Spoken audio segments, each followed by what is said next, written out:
technique doesn't matter and people should lift ugly to train their body to be more robust. Oh, you've clearly got an opinion about this one. Yeah, I think the first thing is we've got to be careful not to get too carried away. I think on certain media platforms, it's a place where a lot of opinions can be shared. Yes. And I think everyone's entitled to their opinion.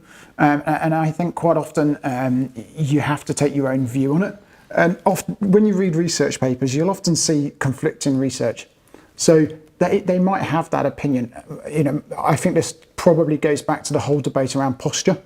You know, it's been widely debated for the last few years, and the debate is very much like this. The original view of posture and technique was that you had to have, or attempt to have, this perfect posture. And we tried to force people into it. Yeah, we tried to sit up straight, raise your screen, lift your chin up. So we wanted to adopt this perfect posture because we believed you'd have less back pain.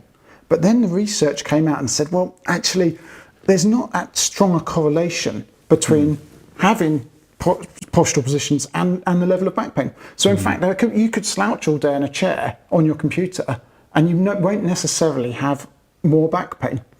So then the other side of the argument was, well, actually, there's much more factors involved in posture, and posture is not at all important, which I think is where this view is coming from. And look, the thing is it's about, I think, for me, it's about having a balance. Yeah.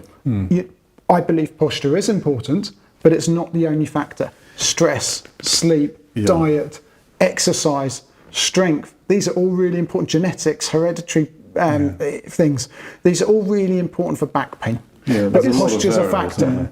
But I guess one side of that is that I've not followed any of these online chats, but you know, it's all very well if you're lifting smaller weights to say, well, let's just do different stuff with it so that we're ready for whatever the body needs to do. If you were lifting weights like the guy on the slide at the beginning and you didn't have the right posture, you couldn't do it. You probably couldn't do it safely. And you'd probably get injured. Yeah. The point about posture is, I say this to patients, it's about movement, isn't it now? It's about changing position regularly. I still think posture is important because if you sit in a kyphotic posture all day long, you're going to get a viscoelastic creep, you're going to get soft tissue disruption. I think movement is important. If these things come in and out of fashion, I mean, when I first qualified, it was all about Swiss finishing schools and being rigid. Now we know that it's not about being rigid, it's about movement. But, you know, I still think posture is important, but posture is about good biomechanics. Good posture is good biomechanics.